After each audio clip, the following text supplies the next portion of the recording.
All right, I want to start off by prefacing this video by saying that I am a Nintendo apologist. Not ashamed to admit it. I think they make the most innovative and fun hardware in the industry. I think they make the most fun and innovative and polished and charming games in the industry. They have a stickiness to them that makes them all instant classics.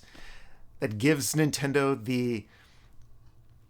the audacity to charge $60 for a game that's been out for 8 years, which I love. I think that's hilarious. That, of course, does not mean that I don't have these head-scratching, that's an interesting decision, Nintendo, moments. But for the most part, I believe that they are probably the most flawless video game company in the industry. So that was a barometer for what I'm about to say about the Nintendo Switch 2. So with all of that said, let's just kind of get into it. I think the Nintendo Switch 2 is amazing. It's really cool. I love that it's 4K 60. I don't think it's very many games are ever going to be able to achieve 4K 60. When we were talking about the Nintendo Switch Pro years ago, my hope was that it was going to be 1440p docked 1080p handheld. That's what I wanted. And I feel like that's what I'm going to get with Nintendo Switch 2. I am not expecting 4K 60 on many games, especially AAA games from third-party developers. I think Nintendo will be able to achieve that in some of their games, but for the most part, I think that is a lofty goal and a lofty expectation for anyone to have for this handheld. I think the screen is excellent, 1080p, 120 hertz, HDR. Is it the most pristine screen that you can get? No.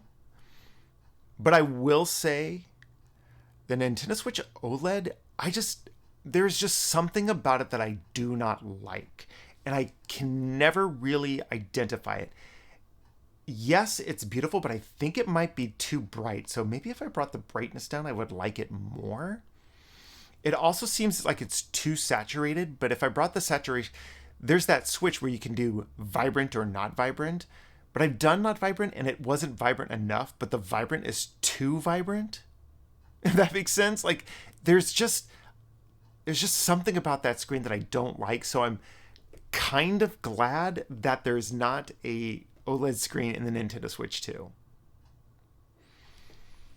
And I know that's an unpopular opinion. Will I buy an OLED Switch 2 when it comes out? Yes, I will. Absolutely. 100%. Without a doubt. So, I don't know. What can I say? The Joy-Cons are pretty cool. I like that they are magnetized. I think that's fun.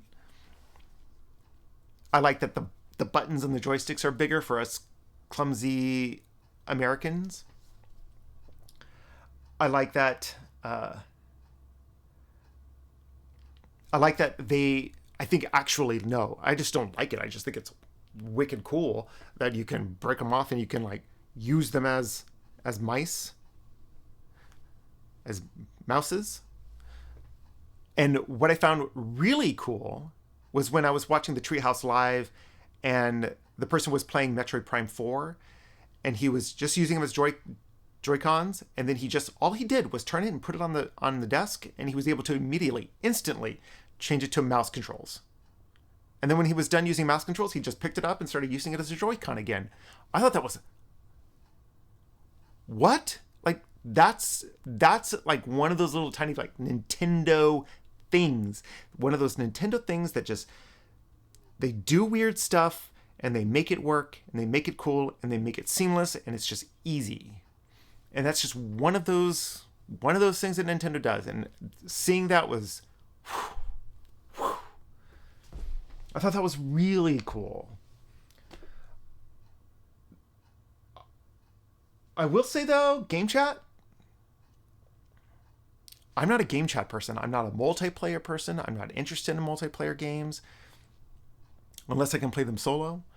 I don't really want to ever play with other people. Game chat just does not seem like it's for me. And so, with that said, I'm very disappointed. Not very disappointed. I'm disappointed that there's a dedicated button for it. And I think it's going to be annoying. Because I feel like I am going to hit that button by mistake. It's going to launch freaking game chat while I'm in the middle of a game, and it's going to pause everything, and everything's going to go crazy, and then I'm going to have to try and figure out how to shut it down, and it's going to be really annoying. And I know this is going to be a problem because you know how often I go back to the menu when I'm playing a Nintendo Switch game because I pushed the wrong button? And then I have to push the menu button again to get back into my game?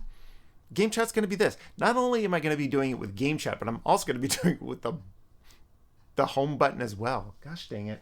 I'm starting to get worked up about the game chat. And it's cool for people who like to do multiplayer games and have these fun little gaming communities.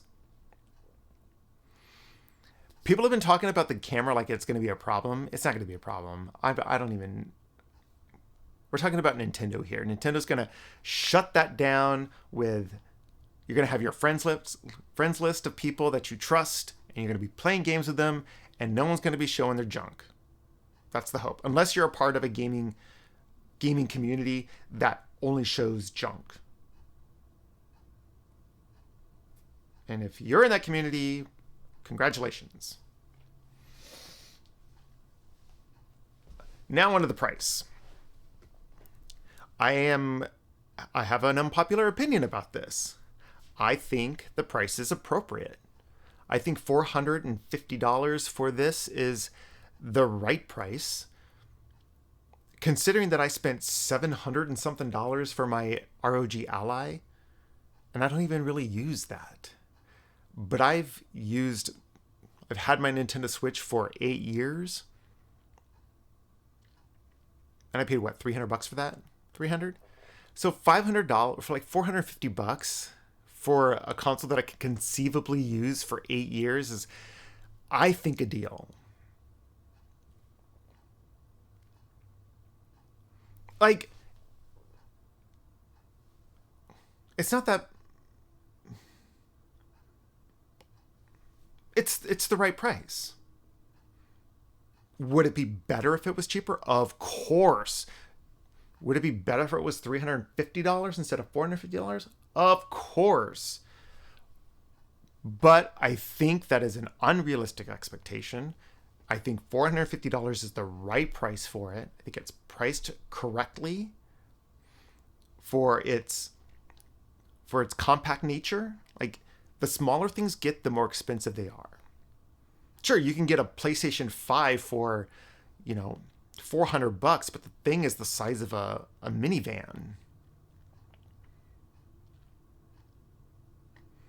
And there's nothing to play on it except for remakes. So why would you want to even buy one in the first place? Sorry. Games.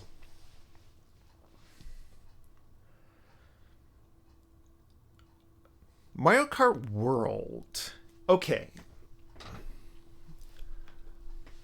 Here's the deal with Mario Kart World. It's $80.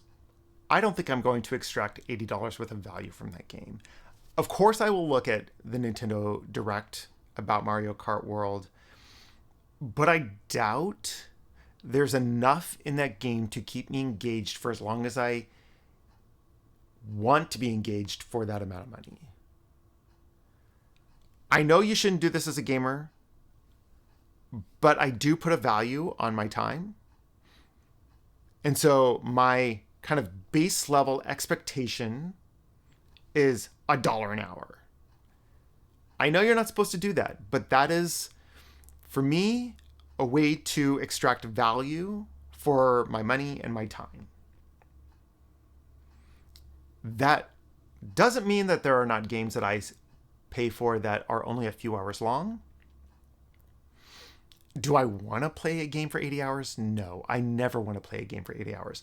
But I'd like there to be 80 hours of gameplay available to me. Right? Like, I don't need the main campaign. And gosh, please don't ever make a main campaign that's 80 hours long. Final Fantasy Rebirth, like, why did I spend 100 hours on that game?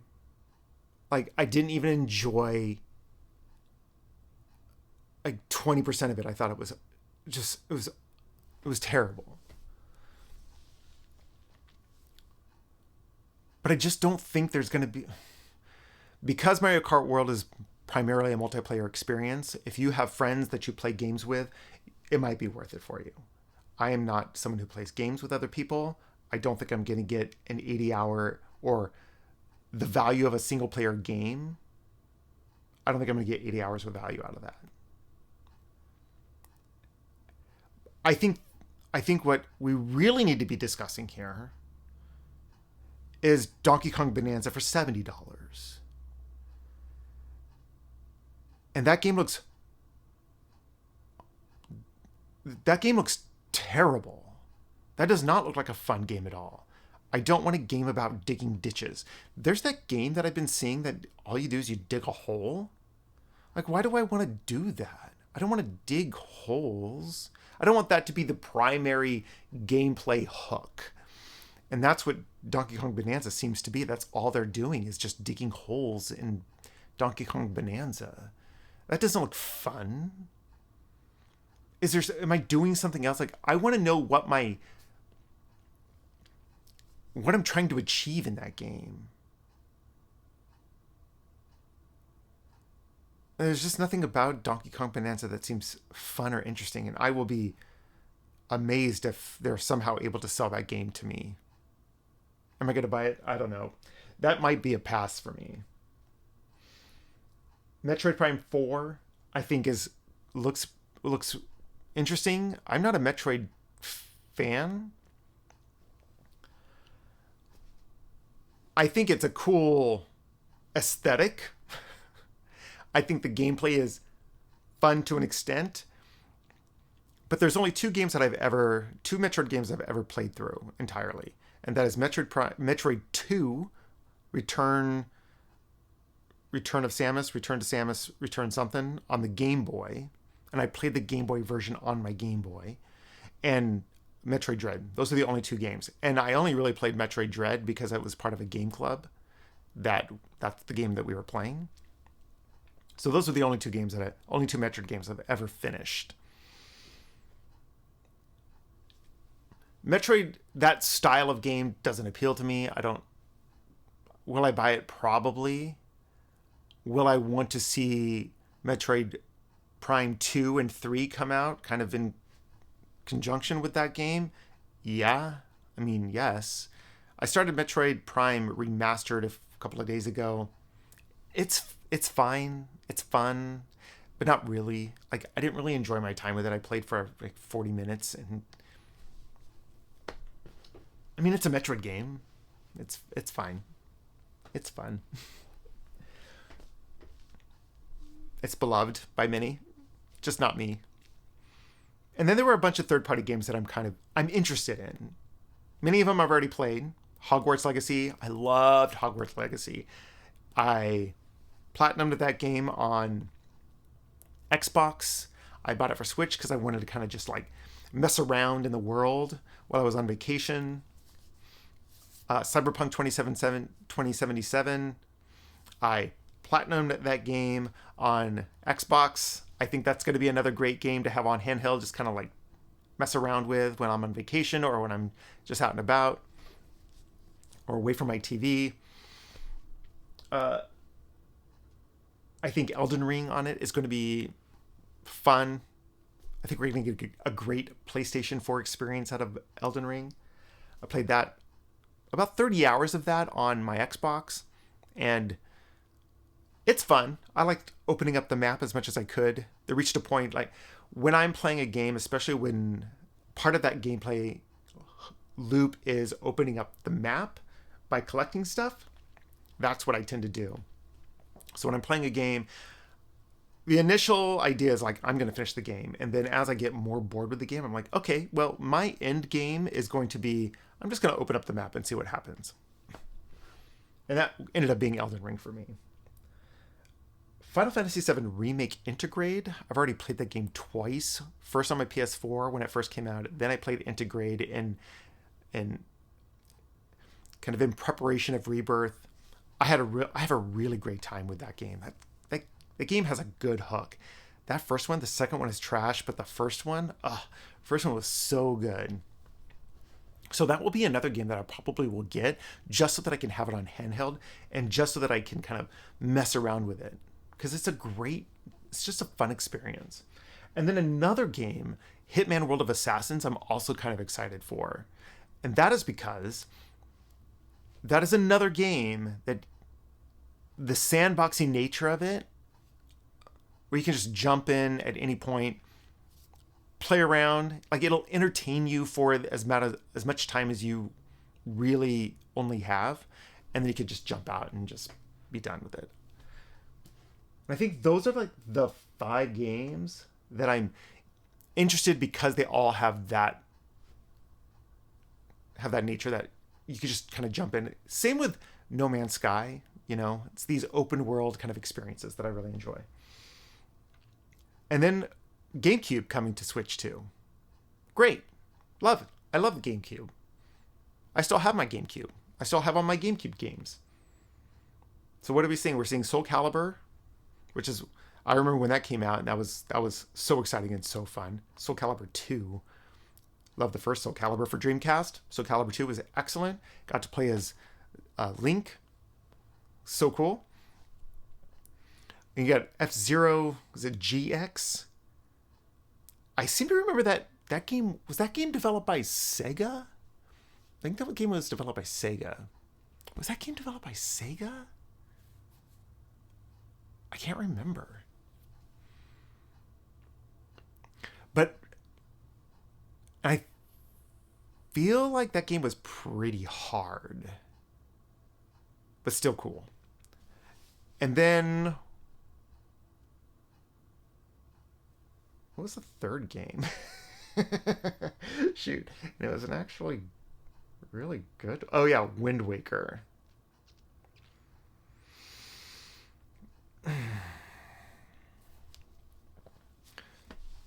So Wind Waker is an interesting one because that is a game that I always think I'm going to finish, and I start playing it and I never actually finish it. I remember when it came out, I thought it was cool. Everyone hated it because they hated the art style. I was like, oh, I get to play in a cartoon. Love that. That is a novelty that I have not been able to do it up until that point. And so I started it and I played it. It was fun, but I never could really get into it because that Zelda-y style game, I don't know, I wasn't sophisticated enough at that point to enjoy that style of game. And so I went back to it when I was playing Wind Waker HD. There were some fun aspects to the HD version of that game, but again, I never finished it. And I'm wondering why they didn't just release the HD version on the Nintendo Switch, why they are not saying that they are releasing the HD version on Nintendo Switch 2. Like, these are all just things that I don't understand why Nintendo is focusing so much on getting Wind Waker on the GameCube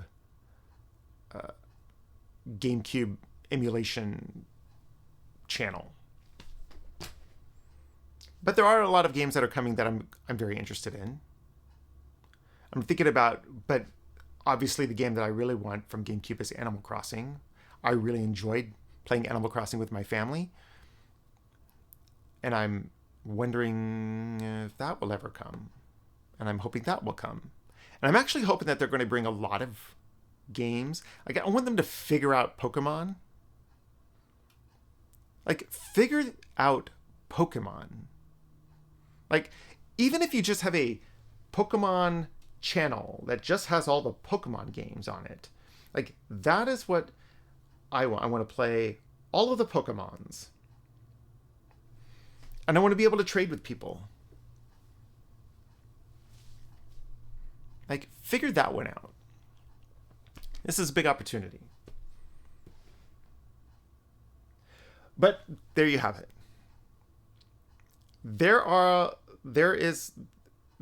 Those are my completely objective opinions on the Nintendo Switch 2. Because I am not a Nintendo apologist at all. But I will say that I'm very excited for it, and all my opinions I believe to be are true because of that. That's how they make me feel.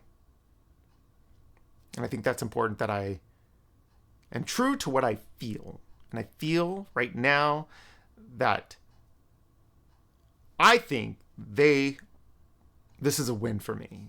Nintendo has developed a console that speaks to me in a positive way. And I know there's a lot of criticisms about Nintendo from fans and non-fans alike. But I have this like horrible habit of like looking at it from another perspective and understanding why they're making the decisions that they're making, and